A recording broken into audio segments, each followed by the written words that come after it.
Hello students, हमारा first topic है versatile nature of carbon compounds.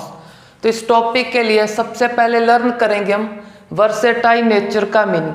तो वर्सेटाइल नेचर का सिंपल सा मीनिंग है कि कार्बन कंपाउंड्स काफ़ी ज़्यादा अमाउंट में एग्जिस्ट करते हैं। तो कार्बन कंपाउंड्स का काफ़ी ज़्यादा अमाउंट में एग्जिस्ट करने को हम बोलते हैं वर्सेटाइल नेचर। तो इस टॉपिक में से हम कुछ इस तरह का क्वेश्चन लिख देंगे कि why carbon form so many compounds. तो इस क्वेश्चन का सिंपल सा आंसर है कि कार्बन के पास कुछ यूनिक प्रॉपर्टी होगी जो कार्बन को हेल्प करेंगी सो मैनी कंपाउंड्स फॉर्म करने में। तो इसका आंसर हम लिखेंगे कि carbon form so many compounds due to unique properties of carbon. तो हम फर्स्ट यूनिक प्रॉपर्टी चेक करते हैं कार्बन का जो उसे हेल्प करेगा सो मैनी कंपाउंड्स फॉर्म करने में, या फिर बोल दो वर्सेटाइल नेचर शो करने में। तो फर्स्ट यूनिक प्रॉपर्टी है कार्बन का टेट्रावैलेंसी। अब टेट्रावैलेंसी में चेक करो, टेट्रा का मीनिंग होता है 4, वैलेंसी का मीनिंग होता है बॉन्ड। तो चलो ये तो सभी बच्चों को पता है कि एक कार्बन एटम 4 बॉन्ड फॉर्म करता है। तो अब ये चेक करेंगे कि एक कार्बन का 4 बॉन्ड फॉर्म करना उसे कैसे हेल्प करेगा सो मैनी कंपाउंड फॉर्म करने में। तो इसके लिए हम कोई एग्जांपल चेक करते हैं। चलो एग्जांपल चेक करते हैं मीथेन का। तो अब मीथेन का फॉर्मूला सभी बच्चों को लिखना आना चाहिए। तो चेक करो मैं कैसे लिखूंगा। मिथ का मीनिंग एक कार्बन, एन का मीनिंग सभी बॉन्ड सिंगल। तो इस कार्बन के 4 बॉन्ड सिंगल फॉर्म कर देंगे हम हाइड्रोजन के साथ। तो अब चेक करो ये CH4 ये हुआ मीथेन का फॉर्मूला। तो अब इस टेट्रावैलेंसी के कंसेप्ट को समझने के लिए कि कैसे ये हेल्प करेगा सो मैनी कंपाउंड्स फॉर्म करने में, तो उसके लिए हम क्या करेंगे, टेट्रावैलेंसी में से सिर्फ एक वैलेंसी चेंज करके देखेंगे। तो चलो इसको चेंज कर रहे हैं, रिमेनिंग 3 में एज इट इज रख रहा हूं। तो चेक करो अगर कार्बन टेट्रावैलेंसी में से एक भी वैलेंसी चेंज करेगा, सपोज करो H को रिमूव करके उसने क्लोरो अटैच कर लिया, अगर एक वैलेंसी चेंज कर लेता है तो एक वैलेंसी चेंज करने से ही हमारे पास क्या आ गया, एक न्यू कंपाउंड आ गया। अब ये एक डिफरेंट कंपाउंड है, चेक कर लो। इसका नेम सभी को पता है कि प्रीफिक्स का पहले क्लोरो, बाद में एक कार्बन के लिए मिथ, सभी बॉन्ड सिंगल है तो एन। तो ये हमारा मीथेन था, ये क्लोरोमीथेन। तो न्यू कंपाउंड क्यों फॉर्म हुआ, क्योंकि उसने एक वैलेंसी चेंज कर लिया। सपोज करो अब टेट्रावैलेंसी में से एक वैलेंसी और चेंज कर ले तो हम रिमेनिंग 3 को एज इट इज रख लेंगे। तो रिमेनिंग 3 तो चेक कर लो, 2 H रख लिए, एक क्लोरो। अब इस H को रिमूव करके कुछ और अटैच करेंगे, क्लोरो कर दो, ब्रोमो, आइडो, कुछ भी अटैच कर दो। हमें तो बस ये अंडरस्टैंड करना है कि अगर कार्बन एक भी वैलेंसी चेंज कर लेता है तो न्यू कंपाउंड आएगा। चेक करो ये क्लोरोमीथेन था, अब ये डाइक्लोरोमीथेन है। तो इस तरह से अगर कार्बन टेट्रावैलेंसी को 1 बाय 1 चेंज करता जाता है तो इस तरह से मैनी कंपाउंड्स फॉर्म हो जाएंगे। तो इस तरह टेट्रावैलेंसी कार्बन को सपोर्ट करेगा सो मैनी कंपाउंड्स फॉर्म करने में। अब सपोज करो इस H को रिमूव करके हम कार्बन अटैच कर देते हैं। तो इसको मैं कंबाइनली लिख रहा हूँ CH3, इसको रिमूव करके सपोज कर लो कार्बन अटैच कर लिया। तो अब कार्बन में पता है 4 बॉन्ड कंप्लीट करेगा, तो एक हो गया, रिमेनिंग 3 हाइड्रोजन कर दो। अब चेक करो H को रिमूव करके अगर CH3 अटैच कर लिया इस कार्बन ने तो हमारे पास एक और नया न्यू कंपाउंड आ गया, इसका नेम सभी को पता है इथेन। तो अब सपोज करो अगर इस कार्बन ने अपनी 1, 2 या 3, 4 वैलेंसी चेंज कर ली तो इस तरह से हमारे पास नंबर ऑफ कंपाउंड आ जाएंगे। सपोज करो एक H रिमूव कर लिया, अगर एक रिमूव करेगा तो 2 पेंडिंग बचे। तो अपने 4 बॉन्ड कंप्लीट करने के लिए बोल दो, इसने अटैच कर लिया OH। तो चेक करो पहले क्या था इथेन, बट अब क्या है इथेनॉल। चेक करो एक न्यू कंपाउंड अल्कोहल आ गया हमारे पास। कैसे आया न्यू कंपाउंड, या फिर कैसे मैनी कंपाउंड्स फॉर्म हो रहे हैं ड्यू टू टेट्रावैलेंसी। अगर टेट्रावैलेंसी में से सिर्फ एक वैलेंसी चेंज करेगा तो इस तरह से हमारे पास नंबर ऑफ कंपाउंड आ जाएंगे। आई होप आपको यह समझ आ गया होगा कि कैसे टेट्रावैलेंसी उसको हेल्प करता है मैनी कंपाउंड्स फॉर्म करने में। तो सपोज करो अगर एग्जाम में आपको यह क्वेश्चन आए कि why carbon form so many compounds, या फिर बोल दे why carbon compounds show versatile nature, तो उसके आंसर में सिर्फ आपको टेट्रावैलेंसी लिखना है। तो आपको ये एग्जाम्पल जो मैंने लिखी थी यहाँ पे, ये लिखने की नीड नहीं, ये तो मैंने सिर्फ आपको समझाने के लिए लिखा है कि कैसे टेट्रावैलेंसी हेल्प करेगा। आपने तो सिर्फ ये वर्ड लिखना है कि कार्बन हैव टेट्रावैलेंसी। तो अब मूव करते हैं हम नेक्स्ट सेकंड यूनिक प्रॉपर्टी जो कार्बन को हेल्प करेगा मैनी कंपाउंड्स फॉर्म करने में। तो सेकंड यूनिक प्रॉपर्टी है कार्बन का मैक्सिमम कैटिनेशन प्रॉपर्टी। कार्बन क्या करता है, मैक्सिमम कैटिनेशन प्रॉपर्टी शो करता है। पूरे पीरियोडिक टेबल में से सबसे ज़्यादा कैटिनेशन है कार्बन का। तो कार्बन का कैटिनेशन मैक्सिमम होना ही उसे सपोर्ट करता है मैनी कंपाउंड्स फॉर्म करने में। तो यह कैटिनेशन कैसे हेल्प करेगा कार्बन को मैनी कंपाउंड्स फॉर्म करने में, तो इसको समझने के लिए सबसे पहले आपको यह पता होना चाहिए कि व्हाट इज कैटिनेशन। तो हम सबसे पहले कैटिनेशन का डेफिनेशन चेक करते हैं। तो चेक करो इसका definition, the tendency to form bond with itself is called catenation. तो कैटिनेशन का सिंपल सा मीनिंग कि अपने आप से बॉन्ड फॉर्म करने की टेंडेंसी को या फिर कैपेसिटी को क्या बोलते हैं हम, कैटिनेशन। तो अब अपने आप से बॉन्ड फॉर्म करने का क्या मीनिंग है, सिंपली जब कार्बन से बॉन्ड फॉर्म करेगा इसी को बोलते हैं हम tendency to form bond with itself. तो जब कोई अपने आप से बॉन्ड फॉर्म करता है उसे बोलते हैं हम कैटिनेशन, कि कैटिनेशन शो कर रहा है अब। तो ये तो हमने नेमिंग में ऑलरेडी चेक कर लिया कि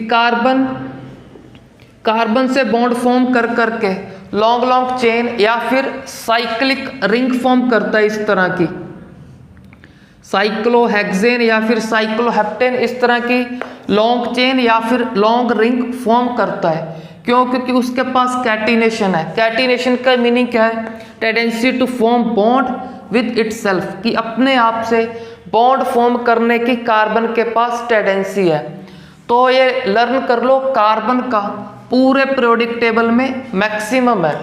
तो कार्बन कितने कार्बन तक अटैच हो सकते हैं, तो हमारी बुक में मेंशन है अप टू 60, हो सकता है इससे ज़्यादा भी अटैच हो जाते हो, बट हमारी बुक में मेंशन है 60 कार्बन तक अटैच हो जाते हैं। तो ये कहाँ पे मेंशन है, आप कार्बन के एलोट्रोप्स पढ़ोगे, एक एलोट्रोप्स है वहाँ पे फ्लोरीन्स। तो फ्लोरीन्स के स्ट्रक्चर में 60 कार्बन अटैच हो जाते हैं। तो इस तरह से इसको लर्न कर लो, 60 कार्बन का मीनिंग काफ़ी ज़्यादा कार्बन अटैच हो गए। क्यों अटैच हुए, क्योंकि उसके पास कैटिनेशन मैक्सिमम है।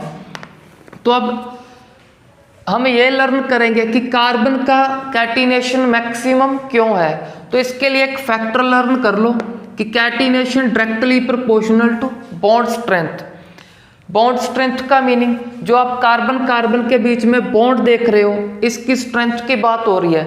अगर ये बॉन्ड स्ट्रॉन्ग है तो कैटिनेशन ज़्यादा होगा, अगर ये बॉन्ड वीक है तो कैटिनेशन कम शो करेगा, सिंपली कम एटम अटैच होंगे।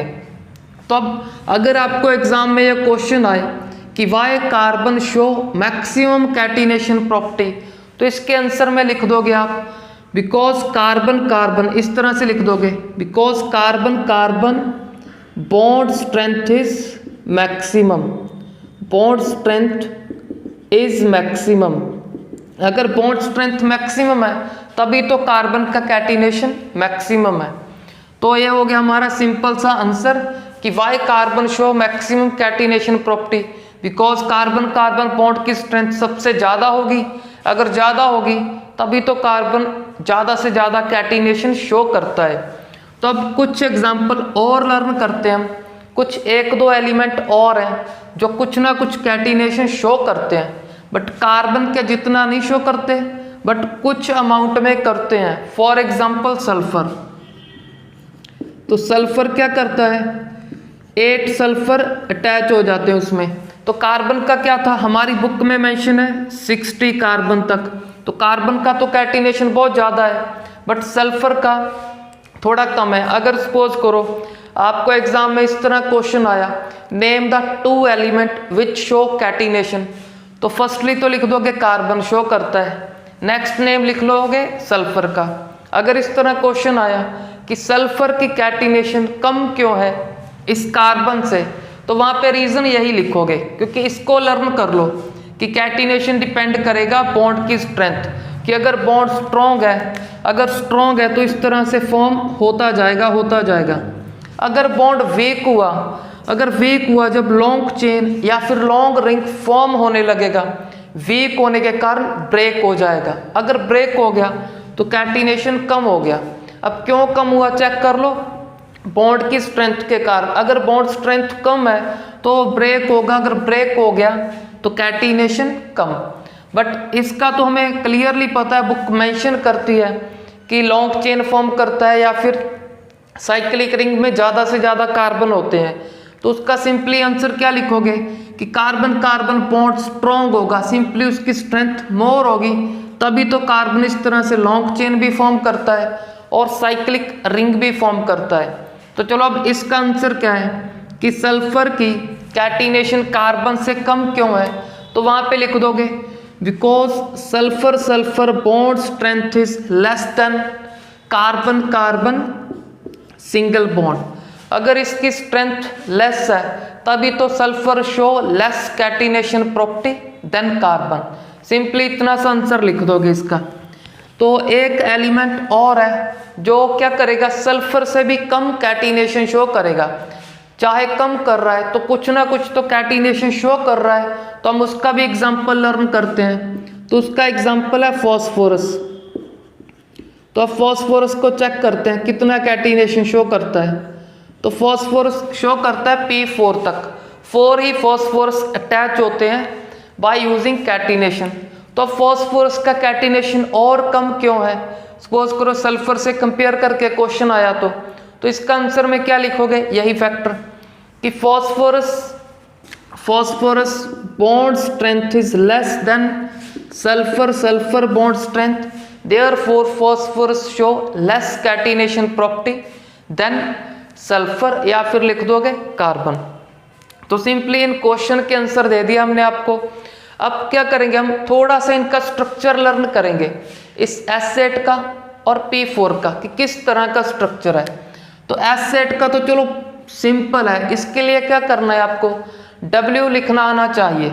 तो एसेट के लिए 2 W लिखेंगे हम। तो चेक कर लो मैं कैसे लिख रहा हूं। तो फर्स्ट W, दूसरा उसके नीचे।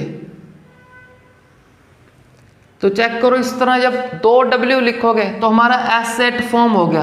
तो चेक करो 8 सल्फर कहाँ कहाँ पे इसमें, first second third fourth fifth sixth seventh eighth, ये 7th सल्फर यहाँ पे है। तो चेक कर लो अब सभी सल्फर क्या कर रहे होंगे, 2-2 बॉन्ड फॉर्म कर रहे होंगे। किसी भी सल्फर को चेक कर लो, चलो इसको चेक करो 1 2, एक बॉन्ड तो ये फॉर्म कर रहे हैं इस सल्फर के साथ, दूसरा इसके। तो किसी भी सल्फर को चेक करो 1 और 2 सभी 2-2 बॉन्ड फॉर्म कर रहे हैं। तो सल्फर 2 बॉन्ड क्यों फॉर्म करता है, तो आपको पता होगा, आपने 9th में लर्न कर लिया होगा कि सल्फर की वैलेंसी क्या है 2, तभी तो यहाँ पे 2 बॉन्ड फॉर्म कर रहा है। तो इसी तरह फॉस्फोरस की वैलेंसी होती है 3, तो इस P4 में एक फॉस्फोरस 3 बॉन्ड फॉर्म कर रहा होगा। तो चलो ये तो सिंपल था, W के साथ लर्न कर लिया। तो इसके लिए थोड़ा सा अच्छे से चेक करो कि एक फॉस्फोरस ऊपर लिखोगे, 3 इस तरह नीचे लिख दोगे। तो अब एक फॉस्फोरस 3 बॉन्ड फॉर्म करेगा, तो कैसे फॉर्म कर रहा हूँ चेक करो। सबसे पहले तो मैं 2-2 कंप्लीट कर रहा हूँ सभी के। तो चेक कर लो सभी फॉस्फोरस के 2-2 बॉन्ड कंप्लीट हो गए। अब 3 के लिए क्या करूँगा, इनको कंबाइन कर दिया। अब चेक करो टॉप एंड बॉटम को, तो इनके 3 कंप्लीट हैं, 1 2 और 3, सिमिलरली उसके 3। अब इनके 3 के लिए इनके बीच में बॉन्ड फॉर्म कर देंगे। तो यहाँ पे ये चेक कर लो, ये बॉन्ड क्या कर रहे हैं, इस बोर्ड पे आपकी कॉपी पे लगेगा ये क्रॉस कर गए, बट एक्चुअल में वो क्रॉस नहीं करते, वो इस तरह होते हैं। सपोज करो ये ऊपर का फॉस्फोरस यहाँ पे है, नीचे का यहाँ पे, तो ये बॉन्ड जो आपको दिख रहा है इस तरह से होगा, बट ये जो दिख रहा है वो कैसे होगा, इस तरह से होगा, इसके आगे से होगा या फिर इसके पीछे से, इस तरह से क्रॉस नहीं करेगा, आगे से होगा। तो इसको थोड़ा सा अंडरस्टैंड कर लेना कि ये बॉन्ड आगे से है या फिर उसके पीछे से, उसके साथ क्रॉस नहीं कर रहा। तो चलो ये सल्फर का स्ट्रक्चर चेक कर लिया हमने, ये फॉस्फोरस का, तो कैटिनेशन भी चेक कर लिया। तो बात है हम हमारे मेन क्वेश्चन पे।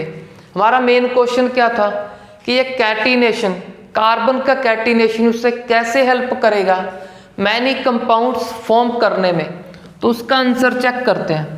तो अब सपोज करो कैटिनेशन क्या है, tendency to form bond with itself. तो सपोज करो कार्बन ने कैटिनेशन को यूज करते हुए 2 कार्बन अटैच हो गए। तो जब 2 कार्बन अटैच होंगे तो हमारे पास क्या कंपाउंड फॉर्म हुआ, इथेन।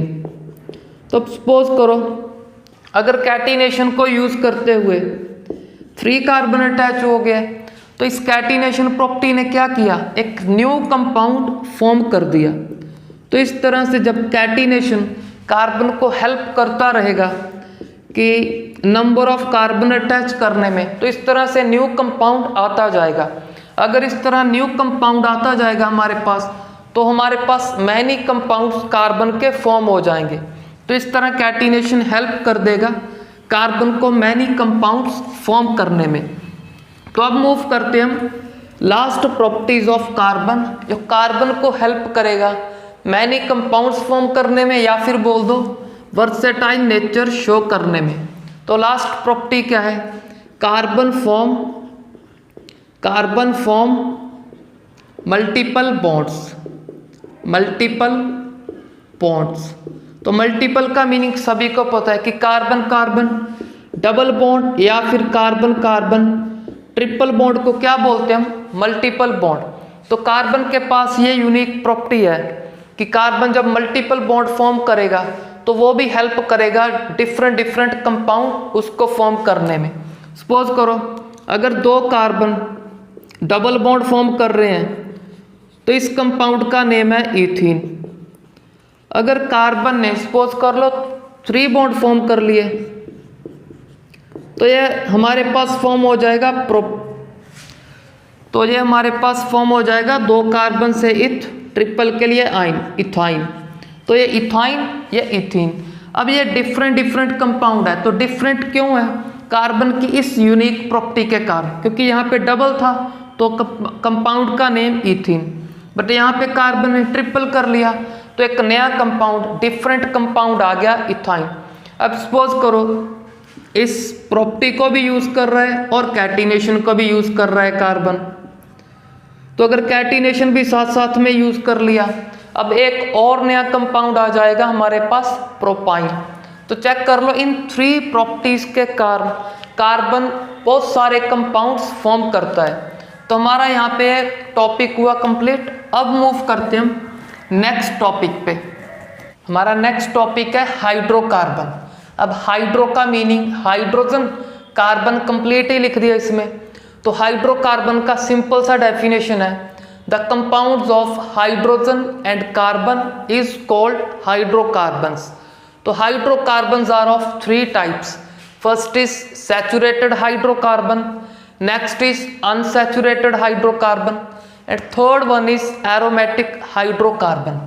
तो हम सबसे पहले इससे स्टार्ट करेंगे एरोमेटिक हाइड्रोकार्बन में। तो एरोमेटिक हाइड्रोकार्बन की डेफिनेशन क्या होगी कि these are compounds of hydrogen and carbon which contain benzene ring. तो एरोमेटिक का मीनिंग है कि जिसमें बेंजीन रिंग होगा। तो अब बेंजीन रिंग का फॉर्मूला याद करो कि बेंजीन रिंग क्या है, 6 कार्बन का एक साइक्लिक रिंग है और जिसमें अल्टरनेट डबल बॉन्ड है। अल्टरनेट डबल का मीनिंग एक डबल, एक सिंगल, फिर डबल, सिंगल, डबल, सिंगल, फिर डबल। तो इसको बोलते हैं हम अल्टरनेट डबल बॉन्ड। 6 कार्बन का एक साइक्लिक बोल दो या फिर क्लोज रिंग है, अल्टरनेट डबल बॉन्ड हो, उसको बोलते हैं हम बेंजीन। तो जिस हाइड्रोकार्बन में बेंजीन रिंग होगा वो क्या है, हमारे एरोमेटिक हाइड्रोकार्बन। तो बेंजीन का फॉर्मूला और अच्छे से चेक करो, हमने नेमिंग में रिवाइज किया था कि इसका फॉर्मूला है C6H6। 6 कार्बन तो आपको दिख रहे हैं, H कैसे चेक करोगे, आपको अच्छे से पता है कि एक कार्बन 4 बॉन्ड फॉर्म करता है, तो किसी भी कार्बन को चेक कर लो 3 ही कंप्लीट है, तो 4th क्या होगा वहाँ पे H, जो हम बॉन्ड लाइन नोटेशन में शो नहीं करते। तो चलो चेक करो एक कार्बन को, इसको चेक करो 1 2 3 कंप्लीट है, तो रिमेनिंग 4th हाइड्रोजन। तो इस तरह सभी प्लेस पे चेक करो एक एक हाइड्रोजन होगा। तो इस तरह से हमारा फॉर्मूला C6H6। और क्या बताया था आपको नेमिंग में कि इस बेंजीन का अगर अल्टरनेट डबल बॉन्ड नहीं शो करना तो ऐसा लिख दो सेंटर पे O। तो इस O का क्या मीनिंग है, इसका मीनिंग है कि अल्टरनेट इस तरह डबल बॉन्ड होंगे। तो चलो अब नेक्स्ट एग्जांपल चेक करते हैं एरोमेटिक हाइड्रोकार्बन का। तो इसके लिए मैं क्या करूँगा, रिंग की किसी पोजीशन पे इथाइल, मिथाइल, प्रोपाइल कुछ भी अटैच कर दूंगा। तो अब चेक करो, रिंग में तो चेक कर लिया कार्बन और हाइड्रोजन है, साइड पे भी कार्बन हाइड्रोजन ही अटैच किए, तो ये क्या है, हमारा हाइड्रोकार्बन है। किस टाइप का, एरोमेटिक। एरोमेटिक क्यों बोला, बेंजीन रिंग के कारण, तो ये हमारा एक एरोमेटिक हाइड्रोकार्बन हो गया। तो हम मूव करते हैं नेक्स्ट अनसैचुरेटेड हाइड्रोकार्बन पे। तो इसकी डेफिनेशन में लिखेंगे हम, these are the compounds of hydrogen and carbon.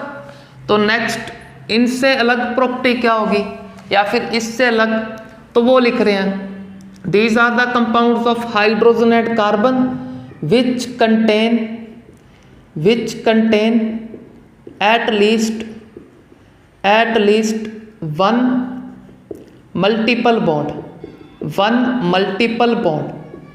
तो जिसमें क्या हो, एट लीस्ट 1 मल्टीपल बॉन्ड हो। अब मल्टीपल बॉन्ड का मीनिंग क्या है, मल्टीपल सिंपली जिसमें कार्बन कार्बन डबल बॉन्ड हो या फिर कार्बन कार्बन ट्रिपल बॉन्ड हो। तो मल्टीपल बॉन्ड हमारे 2 टाइप के हैं। अगर 2 टाइप के हैं तो हमारे अनसैचुरेटेड हाइड्रोकार्बन भी 2 टाइप के होंगे। एक का नेम होगा एल्कीन, इन किसको रिप्रेजेंट कर रहा है, कार्बन कार्बन डबल बॉन्ड को। तो नेक्स्ट होगा एल्काइन। एल्काइन में आइन वर्ड रिप्रेजेंट करता है कार्बन कार्बन ट्रिपल बॉन्ड को। तो एल्क का मीनिंग सभी बच्चों को पता है कि नेमिंग में बता दिया नंबर ऑफ कार्बन। अगर एल्क की जगह सपोज कर लो हमारे एल्कीन में 2 कार्बन है तो एल्क को हटाकर इथ लिख देंगे, उसका नेम इथीन। अगर 5 कार्बन हुए तो पेंट आएगा, पेंटीन। तो इस तरह से एल्क का मीनिंग नंबर ऑफ कार्बन, इन और आइन बता रहा है डबल एंड ट्रिपल बॉन्ड। तो अब सिमिलरली मूव करते हैं अनसैचुरेटेड हाइड्रोकार्बन। तो इसमें क्या लिखेंगे, these are the compounds of hydrogen and carbon which contain carbon carbon single bonds only. तो जिसमें कार्बन कार्बन के सिर्फ और सिर्फ सिंगल बॉन्ड हो गए वो हमारे हाइड्रोकार्बन क्या है, सैचुरेटेड हाइड्रोकार्बन। जिसमें एक भी डबल या फिर ट्रिपल आ गया वो हमारे अनसैचुरेटेड हाइड्रोकार्बन। तो इस तरह से जो हमारा सैचुरेटेड हाइड्रोकार्बन है उनका नेम क्या होगा, एल्केन, क्योंकि एन का मीनिंग क्या होता है, single bond, carbon carbon single. Elk का मीनिंग नंबर ऑफ कार्बन। तो अब यह चेक करो कि कार्बन को डबल बॉन्ड फॉर्म करने के लिए तो कम से कम एक कार्बन और चाहिए, क्योंकि एक carbon only 1 carbon double bond नहीं फॉर्म कर सकता। डबल फॉर्म करने के लिए उसको एक कार्बन और चाहिए। सिमिलरली ट्रिपल के लिए भी एक कार्बन ट्रिपल नहीं फॉर्म करेगा, वो ट्रिपल फॉर्म किससे करेगा, दूसरे कार्बन से। तो ट्रिपल को फॉर्म करने के लिए कम से कम 2 कार्बन चाहिए। तो इस तरह से लर्न करो एल्कीन और एल्काइन डायरेक्टली स्टार्ट होंगे फ्रॉम 2 कार्बन, 2 कार्बन से स्टार्ट होंगे, या फिर बोल दो 2 कार्बन का जो एल्कीन है सबसे छोटा एल्कीन है। सिमिलरली 2 कार्बन का जो एल्काइन होगा सबसे स्मॉल एल्काइन। तो जैसे जैसे कार्बन बढ़ाओगे हमारे पास इथीन से प्रोपीन, फिर ब्यूटीन, पेंटीन, इस तरह आगे एल्कीन के मेंबर्स आते जाएंगे। बट जो एल्केन है, एल्केन स्टार्ट होगा फ्रॉम 1 कार्बन। 1 क्यों? क्योंकि इसमें कार्बन में को सिंगल बॉन्ड फॉर्म करना है, तो सिंगल तो ये हाइड्रोजन से ही कर लेगा। तो एल्केन स्टार्ट होता है फ्रॉम 1 कार्बन, बट एल्कीन और एल्काइन स्टार्ट होंगे फ्रॉम 2 कार्बन। तो इनमें मेन डिफरेंस हो गया। अब मूव करते हम इनके जनरल फॉर्मूले पे, एल्कीन, एल्केन और एल्काइन का जनरल फॉर्मूला। तो अब जनरल फॉर्मूला क्या है उसको चेक करते हैं। तो एल्केन का जनरल फॉर्मूला है CnH2n+2। तो अब ये इस जनरल फॉर्मूले का क्या मीनिंग है या फिर कहाँ पे हेल्प करेगा? सपोज करो हमने यहाँ पे एल्केन का कोई एग्जाम्पल लिखा ब्यूटेन। अब ब्यूटेन में ब्यूट का मीनिंग क्या है? 4 कार्बन।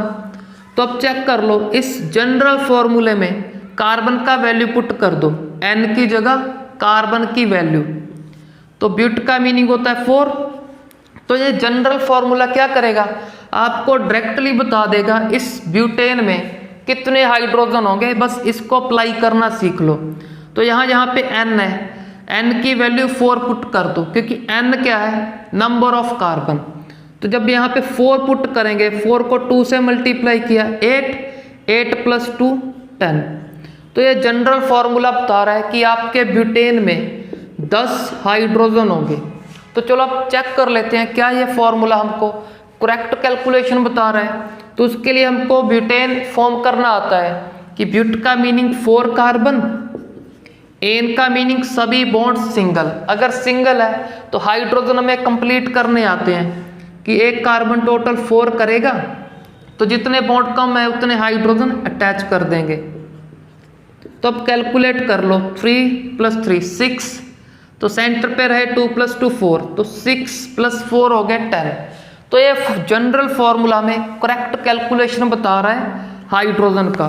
तो इस तरह से जनरल फॉर्मूला आपको हेल्प करता है कि इजीली आप हाइड्रोजन गैस कर लो कि उसमें कितने हाइड्रोजन होंगे। तो अब इस एल्कीन का जनरल फॉर्मूला, एल्कीन का क्या है? CnH2n। तो इसका एल्काइन क्या है? CnH2n-2। बेसिकली क्या करना है आपको? एक फॉर्मूला लर्न करना है। तो रिमेनिंग को कैसे याद करोगे कि एल्केन का है CnH2n+2, उसमें 2 हाइड्रोजन कम है। अगर कम है तो जो +2 करने हैं हमने नहीं किए, और आगे मूव करोगे तो 2 हाइड्रोजन और कम है, तो और कम कैसे करोगे? -2 लिख दोगे। तो बेसिकली एक फॉर्मूला लर्न करना है, रिमेनिंग को याद करो, 2 हाइड्रोजन कम करोगे। तो चलो अब इनको चेक कर लें कि ये भी करेक्ट कैलकुलेशन बताएंगे। तो इसके लिए मैं चेक कर रहा हूँ पेंटीन। अब पेंट का मीनिंग 5 कार्बन, तो N का वैल्यू 5 पुट करेंगे, 5 को 2 से मल्टीप्लाई किया 10। तो पेंटीन में 10 हाइड्रोजन होंगे। कैसे? चलो चेक करते हैं क्या करेक्ट है। तो चेक करो 5 कार्बन। अब पेंटीन, इन का मीनिंग डबल बॉन्ड, कहाँ पे अटैच करोगे? पोजीशन नहीं मेंशन, अगर नहीं मेंशन तो उसका मीनिंग फर्स्ट पोजीशन पे है। तो अगर डबल यहाँ पे लगाओगे तो ये आपका कार्बन फर्स्ट है, अगर यहाँ पे अटैच किया तो ये फर्स्ट। तो आपकी इच्छा यहाँ पे अटैच करना डबल को कर लो। तब हाइड्रोजन मैं सपोज करके चल रहा हूँ कि आपको आते हैं कि कहाँ पे कितने करोगे। तो अब कैलकुलेट करो, क्या 10 है? तो चेक करो 3 + 2 5, 5 + 2 7 और एक 8, 8 + 2 10। तो ये एल्कीन का फॉर्मूला भी हमारा करेक्ट। अब मूव करते हैं हम नेक्स्ट एल्काइन। अगर आपने और भी चेक करने हैं, ब्यूटीन, पेंटीन, हेक्सीन, हेप्टीन या फिर ऑक्टीन, किसी को भी चेक कर लो, सभी के लिए ये करेक्ट है। सिमिलरली इसको चेक करते हैं। चलो इसको चेक करते हैं हम प्रोपाइन के लिए। फर्स्टली प्रोप का मीनिंग 3 कार्बन, तो n का वैल्यू 3, यहाँ पे 3 पुट करो, 3 इंटू 2 6, 6 माइनस 2 4। तो प्रोपाइन में सिर्फ 4 हाइड्रोजन हो गए, चलो चेक करते हैं क्या 4 ही है उसमें। तो प्रोप का मीनिंग 3 कार्बन, आयन का मीनिंग ट्रिपल बॉन्ड।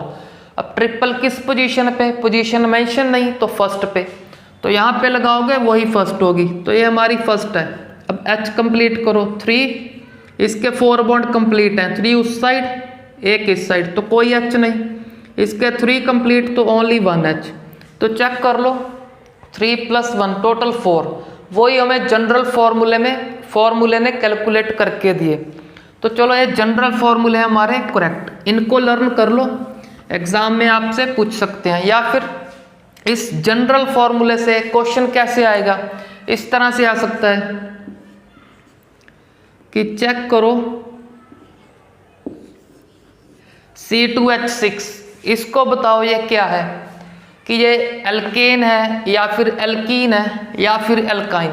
तो कैसे बताओगे आप कि ये क्या है, तो चेक करो n का वैल्यू है 2, तो पुट करके देख लो इसमें, n का वैल्यू 2, 2 इंटू 2 4, 4 + 2 6। तो वो हमारा किस फॉर्मूले को फॉलो कर रहा है, एल्केन के फॉर्मूले को फॉलो कर रहा है। तो बेसिकली ये हमारा क्या है, इथेन है, क्योंकि 2 कार्बन से इथ फॉर्मूला फॉलो किया एल्केन का, तो हम बोल देंगे एल्केन है ये हमारा इथेन। इसको चेक कर लो, ये फॉर्मूला इसको नहीं फॉलो कर रहा, क्यों, n का वैल्यू पुट करो 2, यहाँ पे 2 इंटू 2 4, बट वहाँ पे क्या 6, तो ये फॉर्मूला नहीं फॉलो किया, तो वो हमारा एल्कीन नहीं है।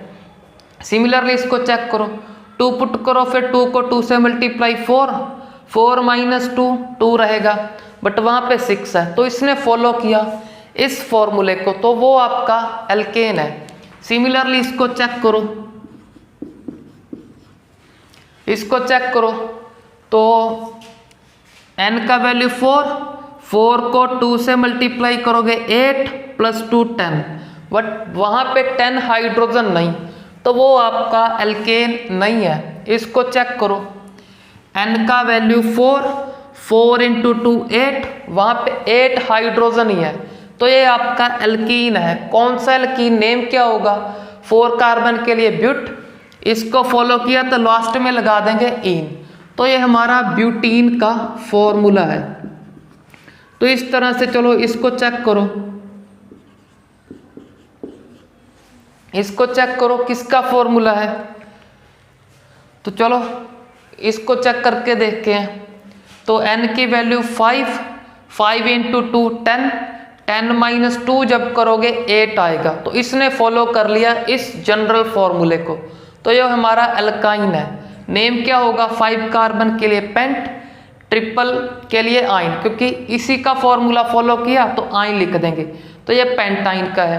तो इस तरह से आपको एग्जाम में क्वेश्चन आ सकते हैं कि गेस करो कौन सा है, एल्कीन और एल्काइन में से, तो इस तरह आप चेक कर लोगे।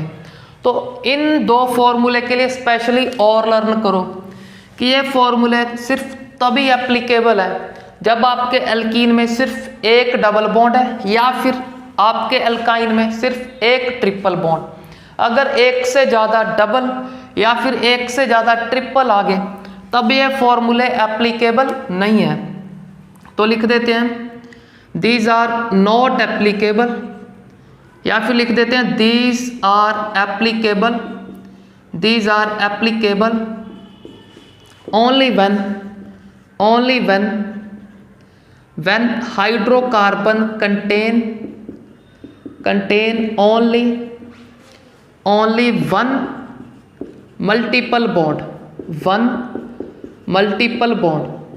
मैंने मल्टीपल लिख दिया क्योंकि एक में ही कवर हो गया हमारा डबल और ट्रिपल। सिंपली यहाँ पे बोल रहे हैं, इस लाइन का मीनिंग क्या है कि आपके हाइड्रोकार्बन, सिंपली एल्कीन पे ये फॉर्मूला कब एप्लीकेबल होगा, जब आपके एल्कीन में एक मल्टीपल बॉन्ड होगा। वो मल्टीपल कौन सा है, इसका डबल। सिमिलरली इस पे यह फॉर्मूला कब एप्लीकेबल होगा, जब इस हाइड्रोकार्बन में या फिर बोल दो इस एल्काइन में सिर्फ एक ट्रिपल बॉन्ड होगा, ओनली वन मल्टीपल बॉन्ड। अब चेक करके देखते हैं क्या एग्जैक्ट में तभी एप्लीकेबल है जब एक डबल होगा। तो हम क्या करेंगे, एक से ज़्यादा डबल या फिर एक से ज़्यादा ट्रिपल अटैच कर लेंगे। तो चलो चेक करो, अब मैंने 2 डबल अटैच कर लिए तो CH2 CH CH CH2। तो फर्स्टली फॉर्मूला अप्लाई करते हैं।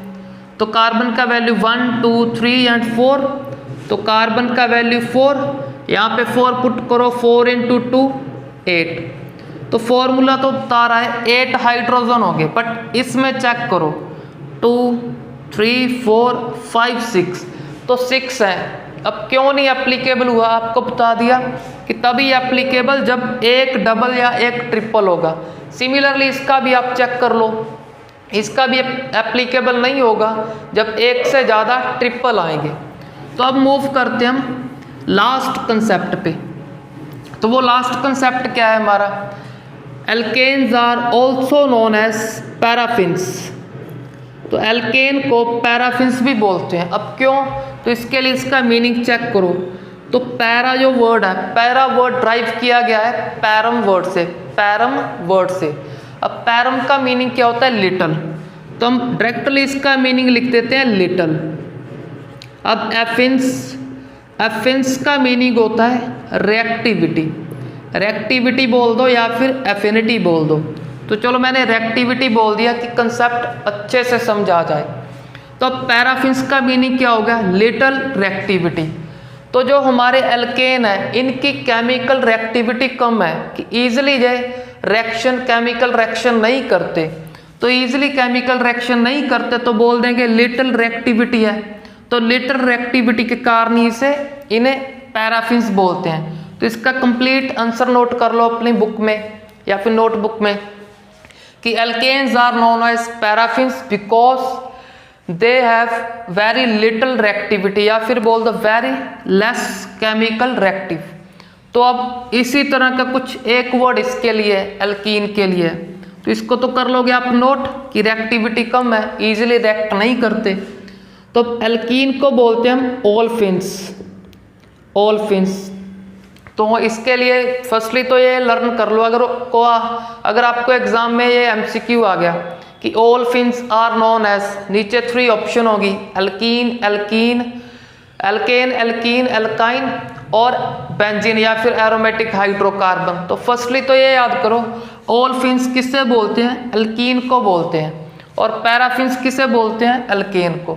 अब क्वेश्चन जे ओलफिन्स इस एल्कीन को क्यों बोलते हैं, इसका रीजन क्या है। तो इसका रीजन है कि लिखोगे हम olefins, alkenes are known as olefins because lower members of alkene form oily product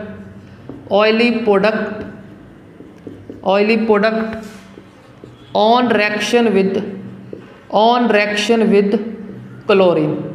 तो चेक कर लो इसका आंसर क्या है कि जो एल्कीन के लोअर मेंबर हैं वो क्लोरीन से रिएक्शन करके ऑयली प्रोडक्ट फॉर्म करते हैं। तो ऑयली प्रोडक्ट फॉर्म करने के कारण इन्हें ओलेफिन्स या फिर ओलफिन्स बोलते हैं।